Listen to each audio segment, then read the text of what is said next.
As the first new character we are getting on the version 2.4, and for what it seems also the most important one on Renacita, Cartethyia is here, and she seems to be a great DPS with amazing animations. In this video, I will explain all you need to know about her, how to build her, how to play with her, everything. So if you end up liking my content, don't forget to leave your like and your sub. My name is dphoenix, and let's go start by explaining Cartethyia kit. Repent, for silence beckons. Cartethyia is a 5-star character from the Arrow element who uses a sword type weapon and is focused on being a DPS for your teams. And just before we start explaining her kit, I want to let you all know that she's the first HP scaler DPS that we have. So, all her damage will scale based on her HP. On her basic attacks, Cartethyia performs attacks that deal arrow damage, and after her 4th basic, she inflicts 1 stack of arrow erosion on target's hit and summons Sword Shadow 2. On her heavy attacks, she will consume stamina to deal arrow damage and summon Sword Shadow 1, and this damage will be considered basic attack damage. And on her mid-air attack, she will consume stamina to deal plunge attack that will deal arrow damage and recall all Sword Shadows. And this damage is also considered arrow erosion damage. When you use her skill, Sword to bear their names, Cartethyia launches nearby enemies and then plunges them to the ground, dealing arrow damage and inflicting 2 stacks of arrow erosion. And this instance of damage is considered basic attack damage, and after using her skill, she will summon Sword Shadow 3. On her 4th circuit, Tempest, Cartethyia transforms into Fleur de Lis and unlocks new moves that will deal arrow damage and restore Resolve on hit. You will visualize that since Resolve will be shown as her 4th bar. And while in Manifest, Cartethyia is able to freely transform between herself and Fleur de Lis. And when Resolve is full, Fleur de Lis can use the special Resonance Liberation Blade of Howling Squall. On her Liberation, a Knife's Heartfelt Prayers, Cartethyia transforms into Fleur de Lis by reducing 50% of their max HP, unlocking new moves and entering the manifested state for 12 seconds. Entering Manifest clears all Resolve and has Fleur de Lis, Basic Attack 5, Mid-Air Attack 2 and Resonance Skill instantly trigger 1 instance of arrow erosion damage and reduce the arrow erosion stack on the target hit by 1. During Manifest, Fleur de Lis gains 60% arrow damage bonus on her attacks and her attacks restore Resolve on hit. Also, when in Manifest, Fleur de Lis gains the following effects corresponding to the different types of Sword Shadow recalled. With Sword Shadow 1, certain attacks will record and inflict the highest stacks of arrow erosion on target's hit. With Sword Shadow 2, the damage interval of arrow erosion damage is reduced and the arrow erosion damage taken is amplified. And with Sword Shadow 3, certain attacks stagnate the enemy and she gains increased resistance to interruption. And for last, when Resolve reaches 120 points, she can use Resonance Liberation Blade of Howling Squall, which removes all Resolve, ends Manifest, restores 50% of the max HP, and then deals arrow damage to all target in an area along in a straight line in front of Fleur de Lis. Upon hitting the target, removes all stacks of arrow erosion on the target, and each stack removed amplifies the damage taken by the targets by 20% up to 5 stacks. On her intro skill, Sword to Mark Tide's Trace, Cartethyia deals arrow damage and inflicts 2 stacks of arrow erosion on the target's hit and summons Sword Shadow 1. And on her outro skill, Wind's Divine Blessing, arrow damage dealt by the active resonator in the team, other than Cartethyia or Fleur de Lis to targets with negative status, is amplified by 17.5% for 20 seconds. Repent, for silence beckons. With her minor fortress, Cartethyia will gain a total of 8% crit rate and 12% HP. With her first inherent skill, A Heart's Truest Wishes, the healing received by all resonators other than Cartethyia and Fleur de Lis in the team is increased by 20%, and their resistance to interruption is enhanced.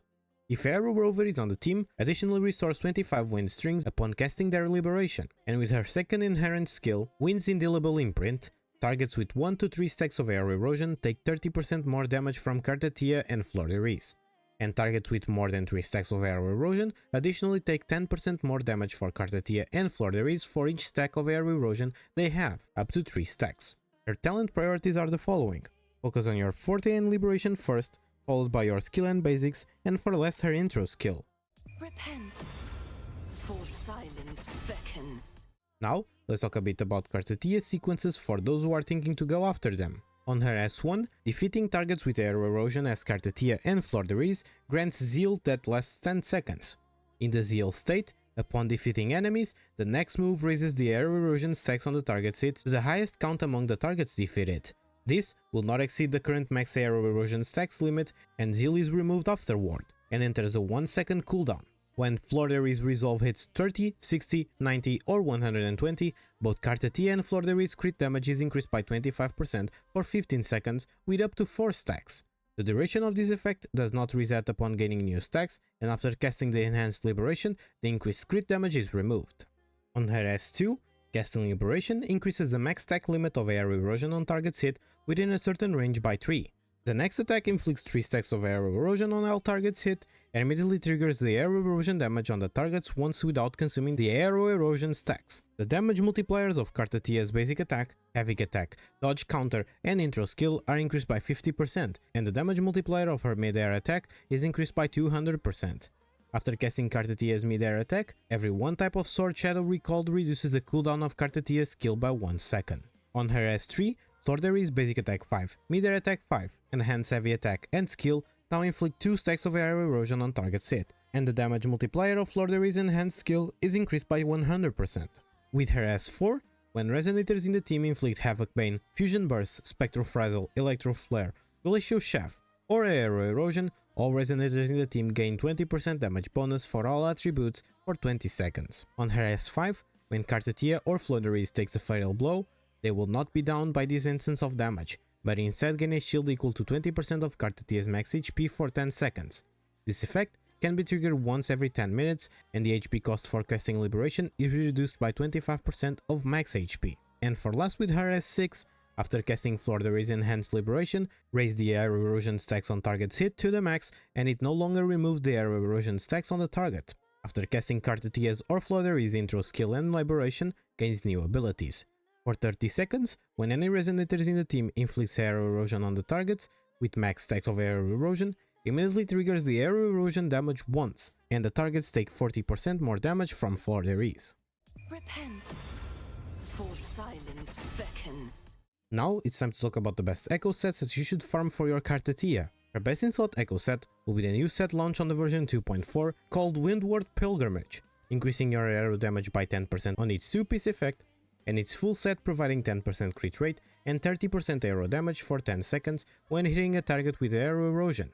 And as your main echo, the 4-cost echo Reminiscence Flordery's will be your best option, since it will give you a total of 20% aero damage bonus. Since her best slot is a new set, for those who can't farm it for now, you can also use Gust of the Vulcan, increasing your aero damage by 10% on its 2-piece, and its full set increases the aero damage by all resonators in the team by 15%, and Cartethyia's aero damage by 30% for 20 seconds after inflicting aero erosion on enemies.